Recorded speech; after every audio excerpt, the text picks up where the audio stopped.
کہ مسجدوں کا جو کام ہے کہ کمیونٹی سینٹر ہونا چاہیے. اگر کوئی بھی انسان ہے اس کو کسی بھی طرح کی پریشانی ہو چاہے کسی بھی مذہب کا ہے تو وہ وہاں جا کر اپنا سولوشن ڈھونڈ سکتا ہے. تو یہ جو آپ بات بتا رہے تھے اس کو آپ بتائیے کہ آپ یہاں تک کہ اسلامک کمیونٹی سینٹر کے اندر بڑے الگ الگ کام ہوا کرتے تھے.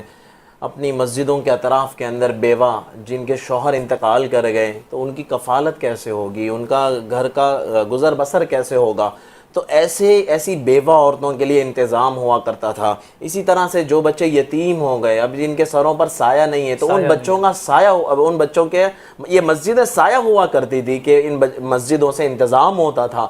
بلکہ اس سے کہیں زیادہ اہم چیز کہ یہاں پر ڈپریشن کا شکار ہوئے لوگ کہ جو گھریلو سب سے زیادہ آتمہتیا ہو رہے بڑے یعنی بڑے بڑے سیلیبریٹیز کو اٹھا کر دیکھیں, یعنی ہالی ووڈ بالی ووڈ کو آپ دیکھیں گے تو 300 سیلیبریٹیز جنہوں نے سوسائڈ کی, آتمہتیا کی. تو وجہ کیا بن گئی آتمہتیا کرنے کی؟ شہرت, عزت, دولت سب ان کے قدموں کے اندر ہیں. بالکل اس کے باوجود بالکل جسے قرآن کہتا ہے الا بذکر اللہ تطمئن القلوب, قرآن جسے کہہ رہا ہے کہ اللہ کی یاد یہ وہ چیز ہے کہ جس کے بغیر انسان ادھورا رہتا ہے. یعنی اسلام کا ایک یہ مانیتا ہے. یہ کہیں نہ کہیں مولانا یہ ہم لوگوں کی, مسلمانوں کی یہ بڑی ناکامی ہے. کیونکہ میں ایک بتاؤں کہ میں نے بھی ایک بہت بڑے عالم نے مجھے بات بتائی تھی کہ ہم مسلمان جو ہے وہ بھول چکے ہیں کہ دعوت جو ہمارا کام ہے, انسانیت کو پھیلانا یہ ہمارا کام ہے.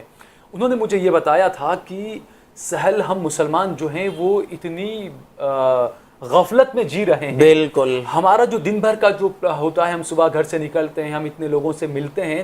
انہوں نے مجھے بتایا تو میں خود حیران رہ گیا. انہوں نے مجھے کہا کہ سہل بیٹے تمہارے ساتھ میں اگر کوئی تمہارا دوست یا جو بھی ہے, قیامت کے دن وہ بھی تمہارا غریبان پکڑے گا. تو میں نے کہا وہ کیوں؟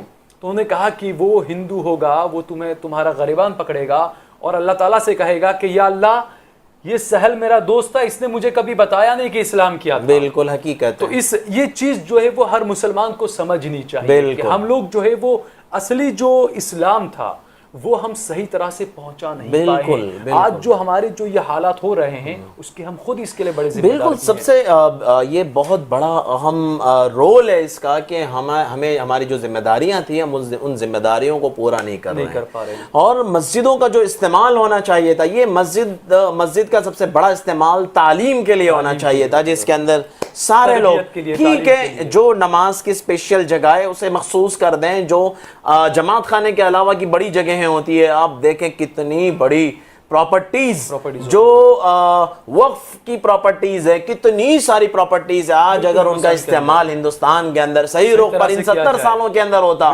تو ہم اپنے ہسپتال کے خود کفیل ہوتے ہیں, ہم سکولز کو خود چلا رہے ہوتے ہیں, حکومت سے مانگنے کی کوئی ضرورت نہ پڑتی کہ ہمارے پاس سب کچھ موجود تھا. بالکل. لیکن ہم نے اتنی غفلت برتی ہے تعلیم کے میدان کے اندر کہ جس کو قرآن کہہ رہا ہے کہ جس قرآن کا پہلا لفظ اقرا بسم ربک الذی خلق, کہ تعلیم وہ بنیادی حق ہے کہ جس کے ذریعے سے عروج حاصل کیا جاتا ہے, جس کے ذریعے سے ترقیات حاصل کی جاتی ہے, ٹیکنالوجیز جس کے ذریعے سے حاصل کی جاتی ہے. قرآن اس کو کہہ قرآن اس کو کہہ رہا ہے. یہ کتنی عجیب. آج کے زمانے کا سائنس سب سے زیادہ قرآن کو ریسرچ کر رہا ہے اور سمجھ رہا ہے کہ جو فنگر پرنٹس جو سب سے بڑا پروف مانا جاتا ہے وہ فنگر پرنٹ کو قرآن نے پروف دیا.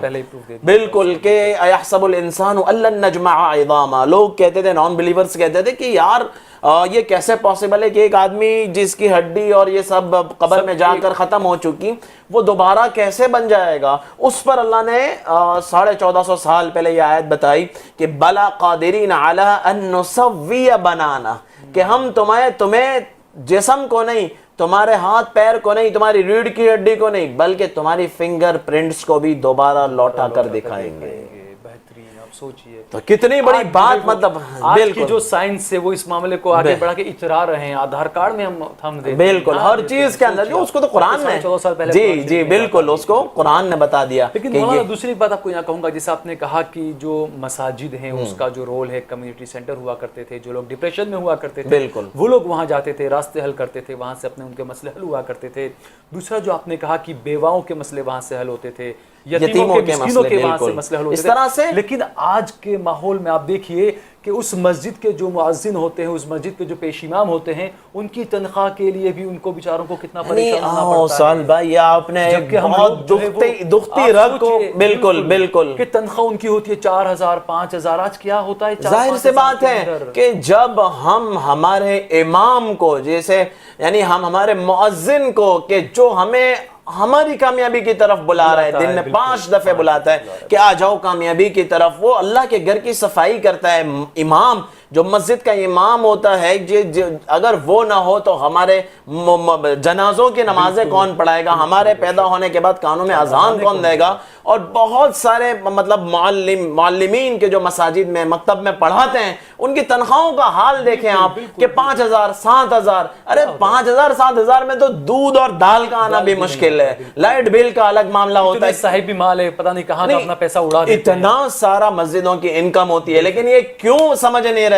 یعنی ہم کہتے ہیں کہ یہودیوں نے یہ کر دیا، فلاں نے یہ کر دیا، فلاں نے یہ کر دیا، خود کیا کر رہے ہیں؟ ہم کیا کر رہے ہیں؟ ہم خود اپنے آپ کا حال دیکھیں، کیا ہم خود ان اماموں کے ساتھ کس نے ظلم کیا؟ ان مؤذنین کے ساتھ کس نے ظلم کیا؟ انہیں 5,000 7,000 کے ان کا بچہ بیمار ہو جائے تو دوا لانے کے پیسے نہیں ہوتے، ان کی بیٹی کی عمر ہو جائے تو شادی کرانے کے لیے پیسے نہیں ہوتے، یہ کیسا ظلم ہے؟ یہ ظلم میں نے کیا؟ وہ کتنی آہیں آج زیر زمین دفن ہے، وہ کتنے آنسو جو مسجد کی چٹائی کے اندر آج موجود ہے، وہاں آنسو دفن ہے، وہ قربانیاں وہاں مدفون ہے، اس کا کون جواب دے گا؟ کیا کل اللہ کے یہاں پوچھنی ہوگی کہ تم نے تمہارے ائمہ کا حق ادا نہ کیا، تم نے تمہارے مؤذنین کا حق ادا نہ کیا؟ یہ اتنا بڑا ظلم ہے۔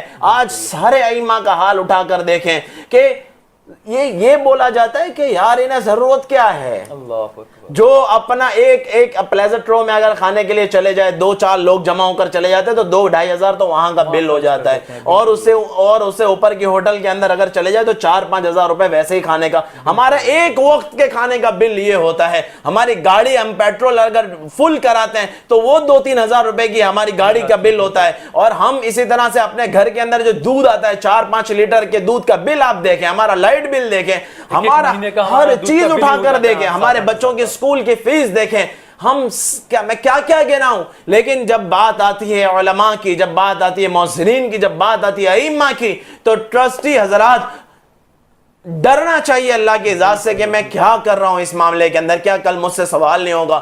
2-2 لاکھ انکم ہے، 1.5 لاکھ انکم ہے مسجد کی، 1 لاکھ انکم ہے، اس کے باوجود مؤذن کو 5,000 روپے 7,000 روپے، اگر وہ کبھی مطالبہ کر لے تو ایسے اس کے اوپر چڑھائی کرتے ہیں، بالکل کہ تمہیں ضرورت کیا ہے؟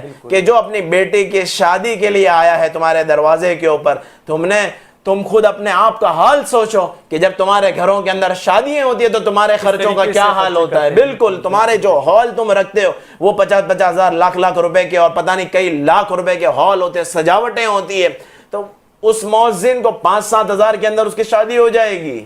خدا را کچھ تو سوچیں۔ وہی بات میں وہی کہہ رہا ہوں کہ جہاں پہلے کے زمانے میں جو آپ نے جو باتیں کہی کہ اس دور میں نبی صلی اللہ علیہ وسلم کے دور میں کہاں تو یہ سارے مسئلوں کے حل مساجدوں میں ہوا کرتے تھے۔